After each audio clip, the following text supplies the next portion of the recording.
A blessed day mga kagitik. Mayong adlaw, mayong hapon, mayong buntag, magandang araw. So, for today's video, mag-change ta sa string for maintenance. Lain mo kaayo ng mugiti kag gitara niya, imong string kalawang kaayo. Kalawang pang string, kalawang pa na ng gitik, kalawang ng tanan. Tong string sige gamit kalawang gid na siya, and then gamit ang elixir. First string is 9, then ika 6 string niya 42, and then gamit ang singer oil aron hinlog sina to fretboard. Piktado mo na to ang string anak kung ang atong fretboard is hugaw. Isa anak kay ang mag-abog ang sobra kaabog ang area or kabalo sa tanga part manungtog na abog niya asa na to i-play sa itong mga gitara. Then sikan ni ito ang kamot, pag once na mag-moist na siya, mag-abot ang abog ug ang moist imong kamot, then mo siya magkakos sa pagkalawang sa itong mga string. Ito sa sinin na sa likod no pa yung mga panahon nga ang kalit gani nga na mga tugtugan or para sa itong mga ministry. So ay takabantay nga wala taka hinlo sa itong mga kamot. So ay kana mga reason po na siya nga dito transfer gina mo sa string. Kung gusto po ka nga di mahugawan ng string, napo yung mga gloves, napo yung mga guitarist nga naga-gloves. Pero mostly ako nakita nga naga-gloves lang during naga-play is mga bassist or mga bassista lang. Pero pwede magpa-viral, mag-gloves ka nga nag-gitara, may problema.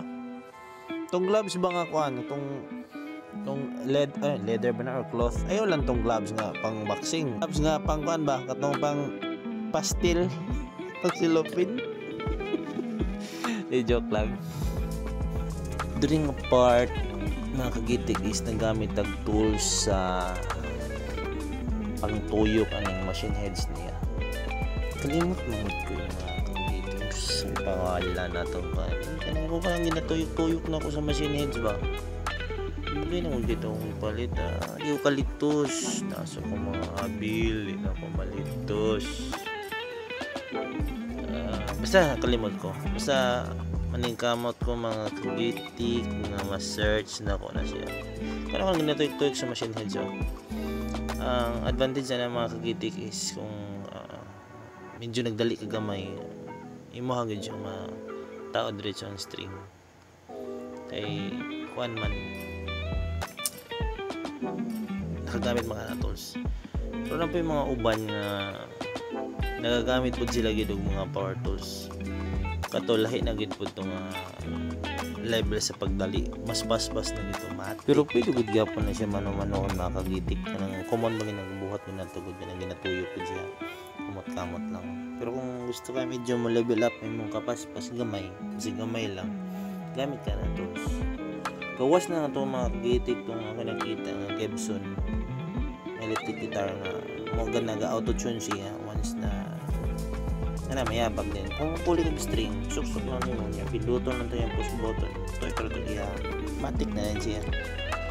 Singot man dire mga kagitik, uy kay gi-off na ko ang aircon na mga kagitik kay in town.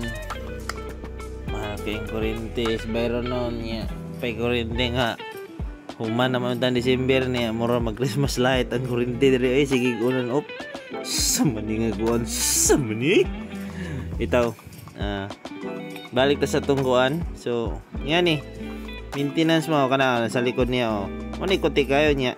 Nakalimot day ko mga kagitik nga katong nabugto nga number 1 nga string. Number 1 gud numero 1 baka na pinakanipis sa string. Nabugto siya mga kagitik niya. Hapit ni pabulsa kong mata patay majus sa terrani na tani ron sige gaiglas. Unya kanina po isuksok na po nato na kay kuha man guni ka vintage style ang headstock niya ba. Isusog ra man gud niya sa iyang sa ulo niya may bangag ana ilahi man gud na mga headstock tuner na uban na kalakar tuner ano ba. And then kuan then gamit ang caterpillar para at least ma perfect na tong sukod kada kuan. Anya ani ana pud ning ko ano ni tools na pud ni nga i-search pa na ako ni sa Google. Basig basa available ni Shopee niya. Comment down below lang mo kung kalimot us pangalan niya, makita ra po ni Shopee niya. Kung mapalit pod mo, available na siya online. Gamit mo nila para paspas ng pagtao sa string. Unya isyat na po ito side stock sa iyang bangag niya mo gamit na tag ay string winder day ni nakahinumdum day ko makagitik limot to dugay na. So string winder para dali siya makuan, matune, mahugot ang string and then mo na yung finished product mga kagitik, sinaw ang fretboard, headstock, kinlo, ang body, sinaw ng okay, God bless everyone.